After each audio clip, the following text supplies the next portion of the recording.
Good morning, good afternoon, and welcome to This Week in Renewables, your bite-sized roundup of the renewable stories over the last 7 days.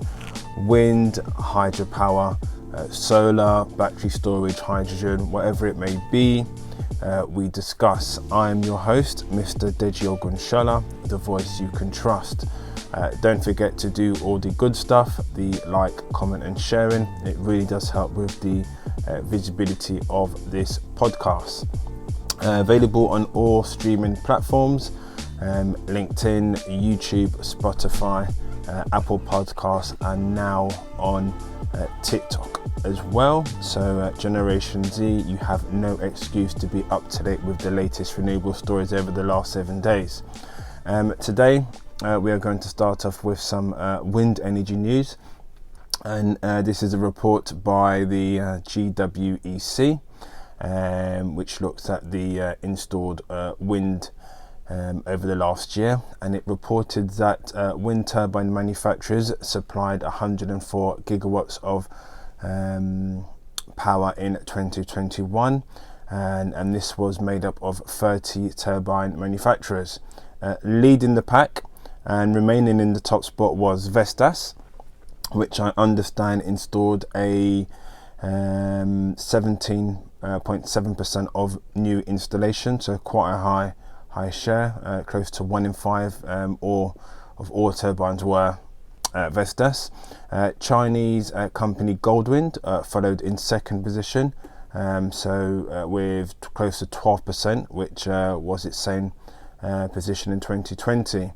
One of the movers in the top 5 was Siemens Gamesa, that moved up 2 spots into third with a 9.7% of the global market share. Another Chinese company by the name of Envision was fourth with 8.7% of the market share in 2021, and GE Renewables rounds up the top 5 with 8.5% of the market share. As it goes to say, Vestas and Siemens Gamesa both enjoyed record years, with both companies leading the way in terms of geographical diversification, with 37 and 32 countries delivered to respectively. So really good news there. Moving on to some more wind and solar news closer to home in Ireland. Ireland has awarded 1.9 gigawatts of wind and solar in its RES2 auction. The development, which amounts to 1.9 gigawatts, was chosen from 130 renewable energy projects that participated in the auction. Some 50 projects totaling 998 of megawatts of capacity submitted into the auction did not qualify for the state support. It represents an auction on Res 1, which saw 1.2 gigawatts of capacity awarded. So I'm sure we'll see over the next couple of months, or 12 to 18 months, of some new projects, both from the wind and the solar side in Ireland.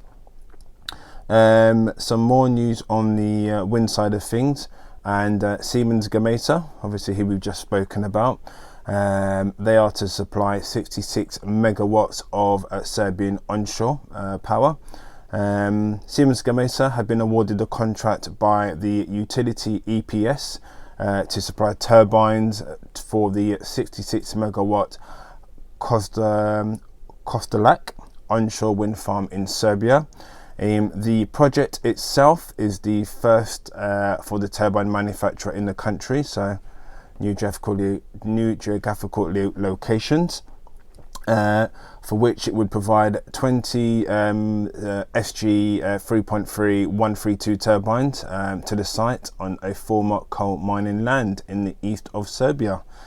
So good to see of utilization of old land which was used for what we call dirty power. The contract itself will cover the turnkey construction of the wind farm, including the civil, electrical, balance of plant and the substation parts of the project, as commented by Siemens Gamesa. Kovdalak is also the first wind project in Serbia financed by the German Development Bank KfW, making it the fourth wind park financed by the company in the region to be implemented by Siemens Gamesa. So really good news there. Moving on to some solar energy news, and asset manager GEE Group has announced it is building a 154 megawatt solar park in Germany. The project in Dollin in Brandenburg will supply 150,000 megawatts of hours of electricity per year, and will mark the group's single largest investment in ground-mounted solar parks today. The construction will be set up in May this year before a groundbreaking ceremony to take place later in June.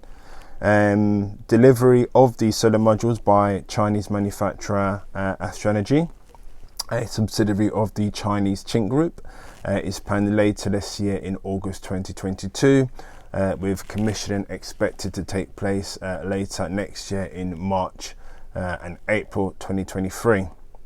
Goldbeck Solar will be managing the project as a service provider for engineering, procurement and construction, with Antlik Solar also being involved in new upcoming project phase. So congratulations there. More news on the solar side of things, and Iraq is planning a 750 megawatt solar project in the Al Mutana province. The country's Minister of Electricity, Abdul Karim, recently made this statement. The government will support the Al Mutana, which is the largest scale solar project, and several smaller power stations to ensure enough electricity supply in the governance.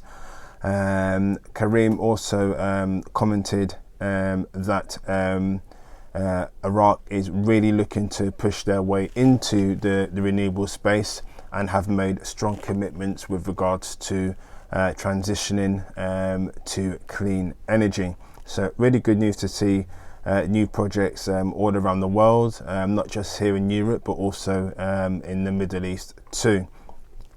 Some additional news on the solar side of things, and RES has entered into collaboration with Alight to develop and deliver between 200 to 300 megawatts of solar projects in Sweden.